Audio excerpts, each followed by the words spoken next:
Good afternoon. Uh, my name is Frieda Feldman, as you probably have guessed by now. I have a really special reading to do today. It is a little story that was so lovely and charming that it needed to be shared. So I am grateful that Stu Greenfield has given me this to read today. And I would like to start with his wife's Judith's story, which he came across after she passed away a while ago. And it is very touching and lovely. So here we are. Spring is here, and I saved her life. As I entered the barn to feed the animals this morning, I heard the loud chirping of spring's first birds. It was so cheerful sounding, and I felt very pleased. It was not until I pinpointed the location of the nest that I realized that this was no wild bird. It was what is called a spring chicken. That is, the one egg which our brooding hen was sitting on had hatched. How appropriate for the first day of spring. I went up to see the chick, but before I got there, the chirping had abruptly stopped. Once there, I saw nothing. The mother hen was outside for the first time in 21 days, and the chick had disappeared. Silence. Where was it? Had it crawled in among the hay? I went back down and caught the mother hen, who was showing no signs of returning to her chick. I brought the hen up. She regained her motherly instincts and started cockling for her young. No reply. Then a faint chirp. A few minutes later, a few more faint chirps.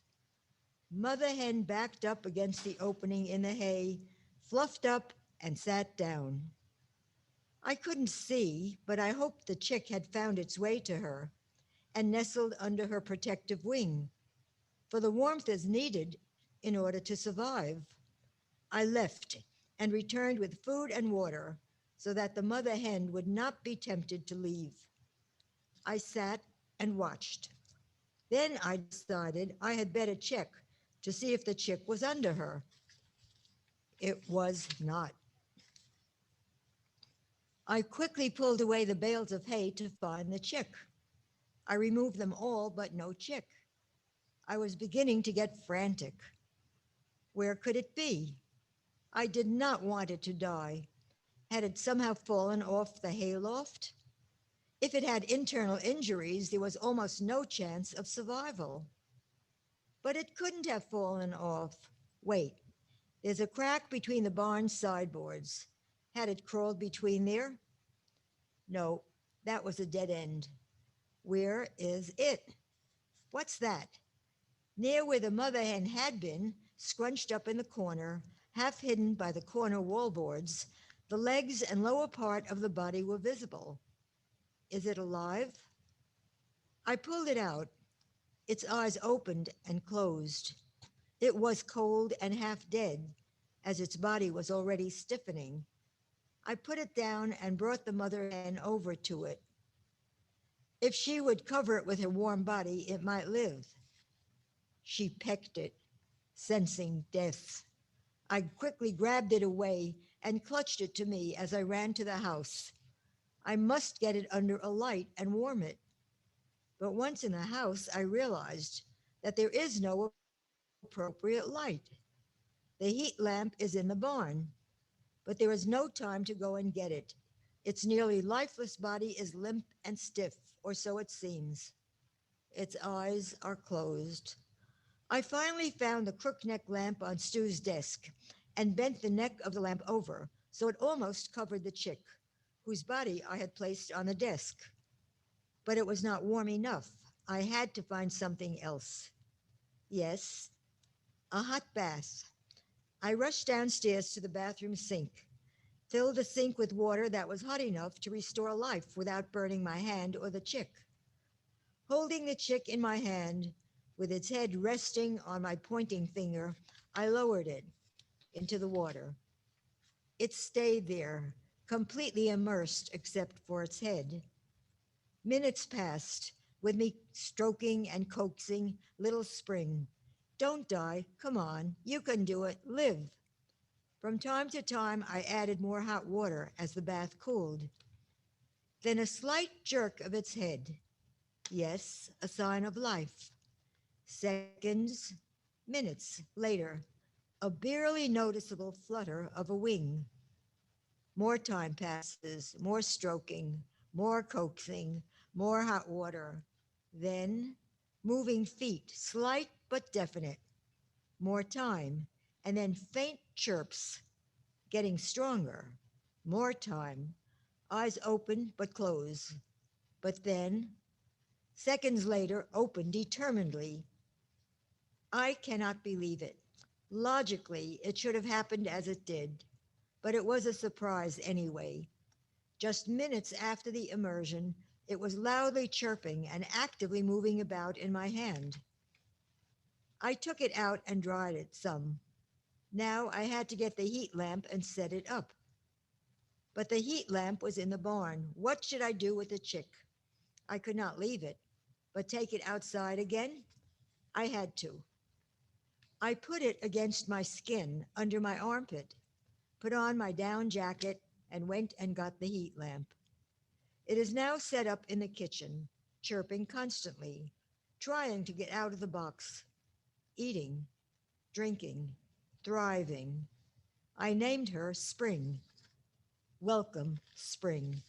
This was written by Judith Greenfield, and it shows what kind of a woman she must have been. It's a charming story and absolutely true, as Stu assured me. So thank you, Stu, for allowing me to read it. That was a fitting beginning to my poetry reading today. Today it's warm out. The sun came out after the rain, and we have so many interesting poems to read today. I found a book downstairs in the library, and it was by a selection of poets that I grew up with. These were writers in the 60s, 70s, maybe 50s, and 80s. There was a certain group of beat poets, beatnik poets, whatever you want to call them, the beat crowd. And they had a very beautiful and wonderful bookstore in San Francisco called Ferlinghetti's.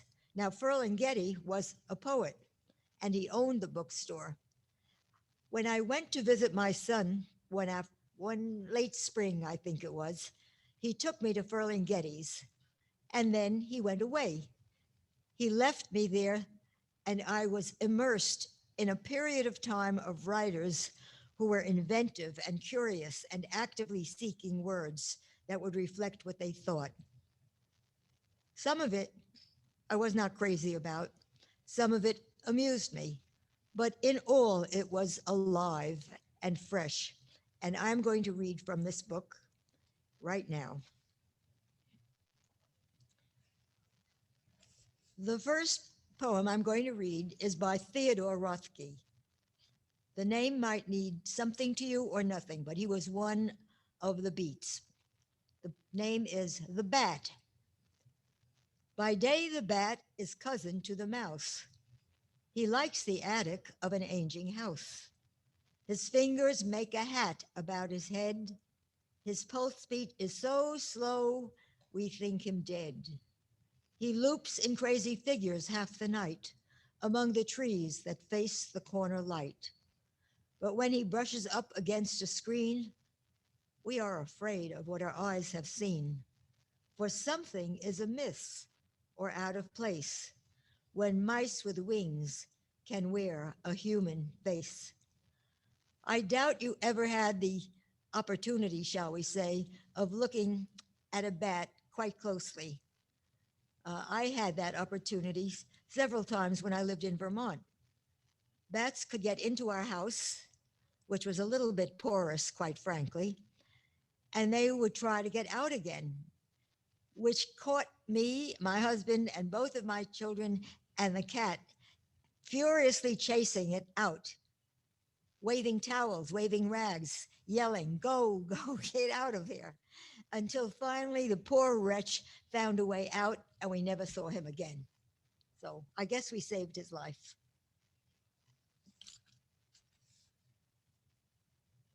This is another poem by Theodore Rothke called On Top of a Greenhouse.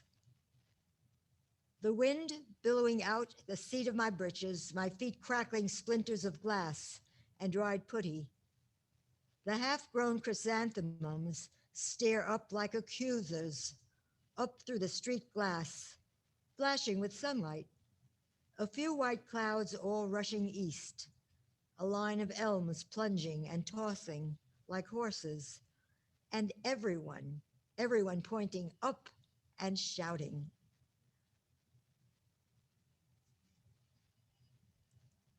Here is a poem that I thought was interesting, written by William Carlos Williams.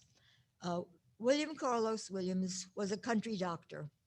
He earned his living, such as it was in those years, by being a country doctor, sometimes getting paid in thank you, sometimes getting paid in eggs and cheese, and sometimes in actual money. William Carlos Williams. This is just to say. I have eaten the plums that were in the icebox, and which you were probably saving for breakfast. Forgive me. They were delicious, so sweet and so cold. You would hardly call this a poem in the ordinary sense. It was more a reflection. And somehow his reflection was so beautiful and spare. William Carlos Williams never wasted words. Here's a poem by Ezra Pound. He was quite a character. I think he was supposed to have been a communist, or so it was said. I don't know, and therefore I shouldn't even say it, which I won't, which I already did. But he wrote interesting poetry of that time. Meditatio. When I carefully consider the curious habit of dogs, I am compelled to conclude that man is the superior animal. When I consider the curious habits of man, I confess, my friend, I am puzzled. Ezra Pound.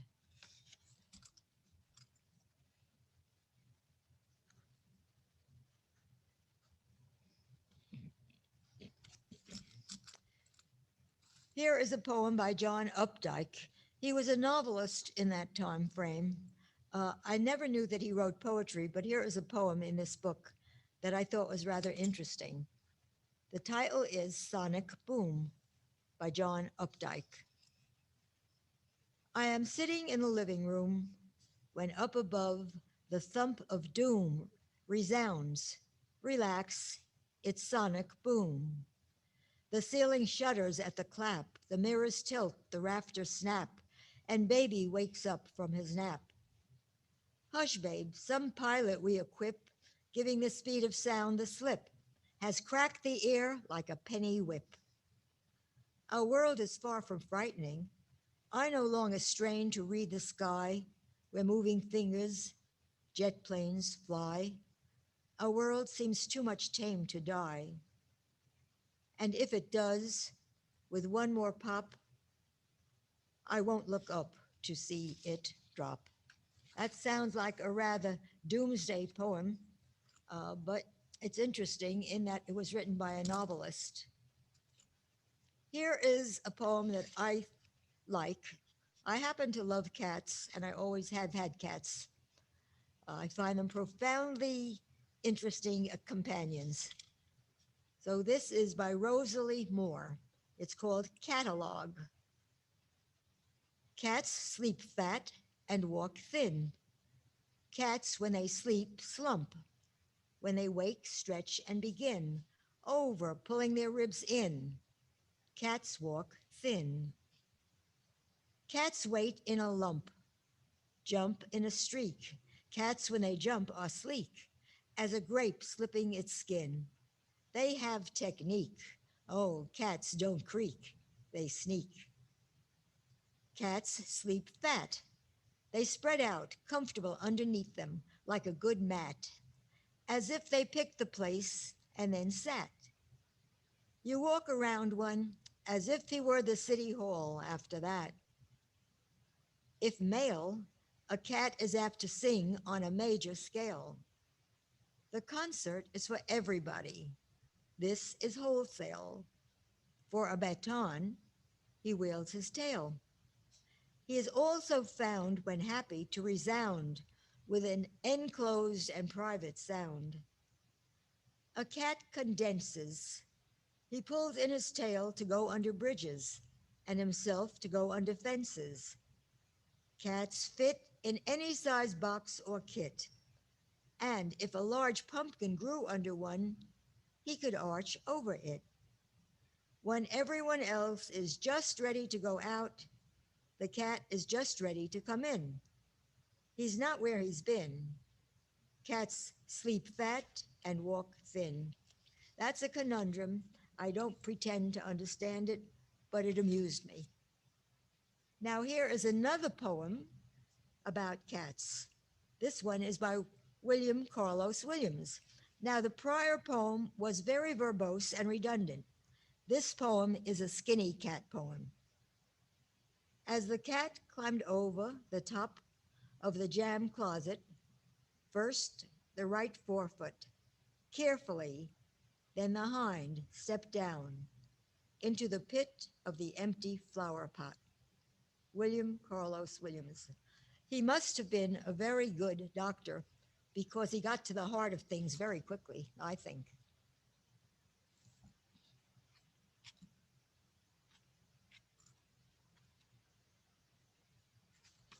I'm coming to another poem that I really like.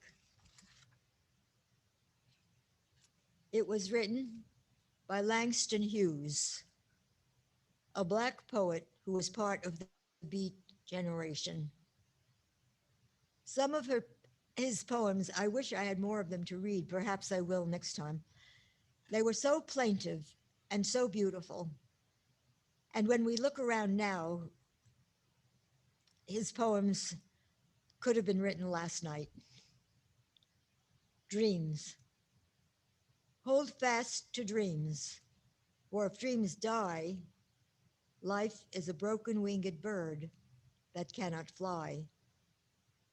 Hold fast to dreams, for when dreams go, life is a barren field, frozen with snow. Well, how can you top that? I don't think we can.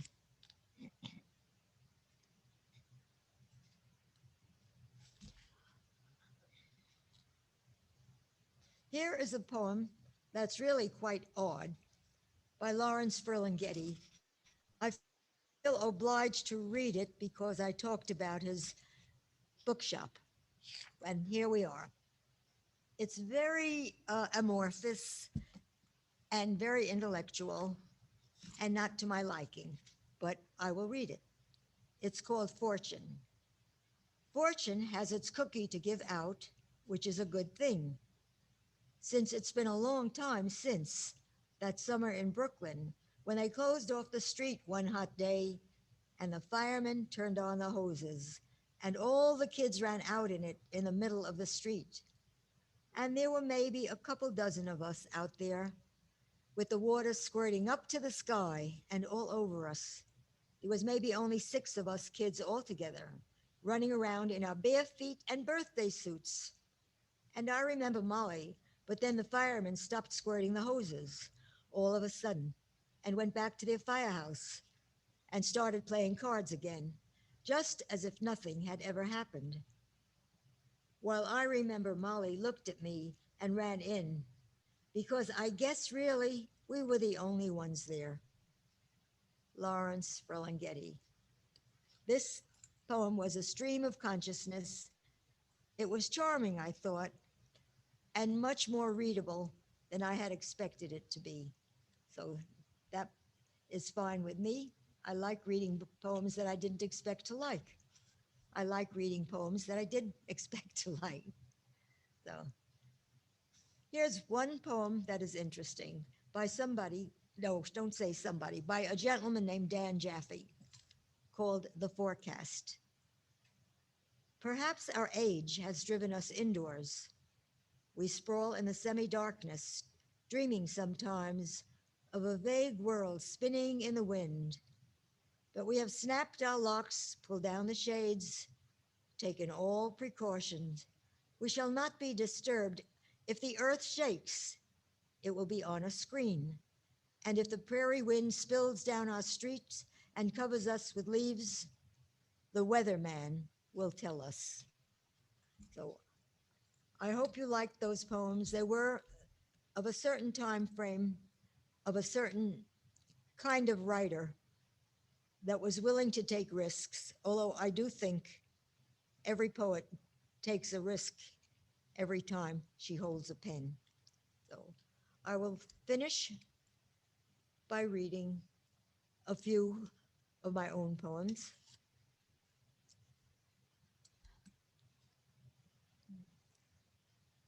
Echoes.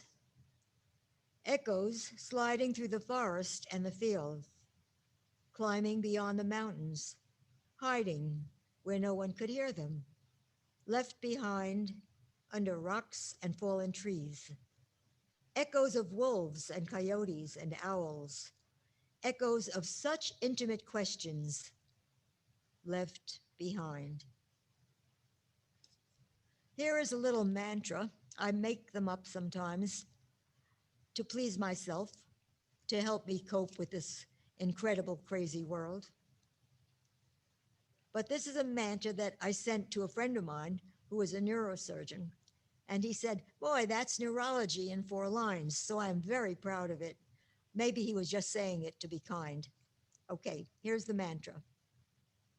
The heart talks to the belly. The belly talks to the brain. The brain talks to the heart. And then we start again. This is a mantra. I think it tells us more than it wants to tell us, and I just like it. Next poem. Do not compel me to be honest.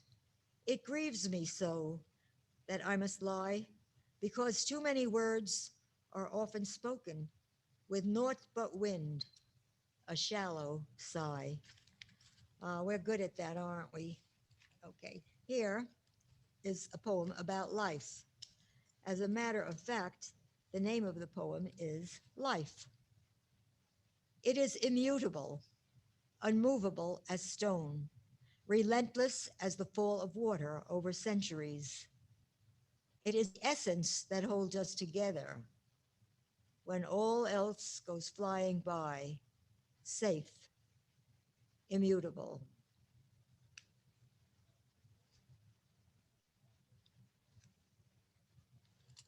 Carillon. I heard a carillon of birds early this morning, engaging to honor the first light of the new day. I did not recognize their music, but even so, I was compelled out of bed to my window, and I sang too. It's very, very, very early spring, and here we are thinking about birds. I guess we're lucky to be here at this time.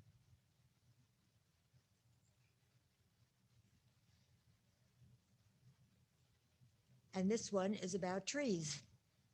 If you would befriend a tree, why would you cut it down?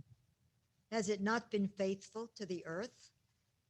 Will the forest shed tears when it brings warmth to someone's fire? That's interesting.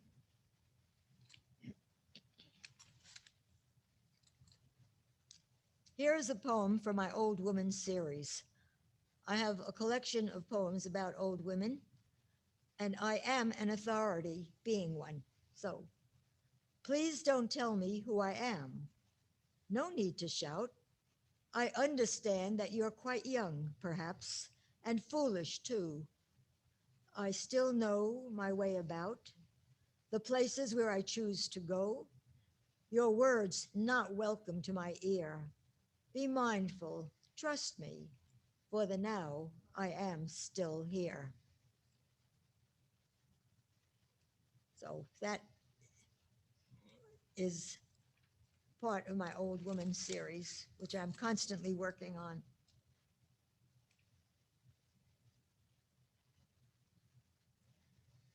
This is an imponderable from my imponderables group. How can night fall in a sky cluttered with comets and stars and boulders from other constellations, and lightning setting fire to the clouds?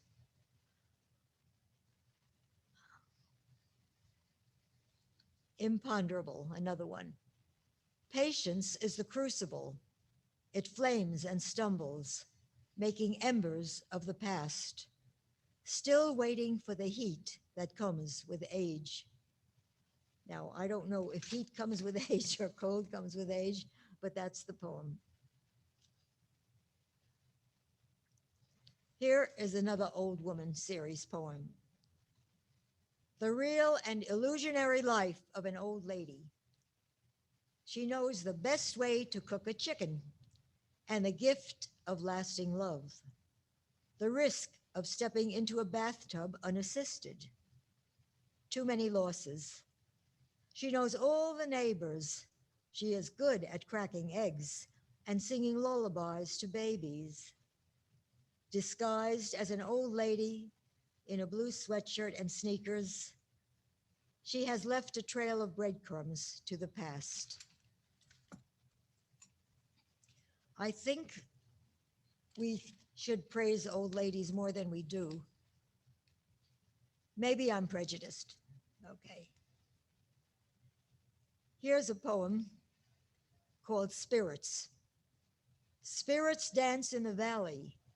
Sometimes they leave offerings to the boulders and trees, to the ridge that separates the mountain from the river.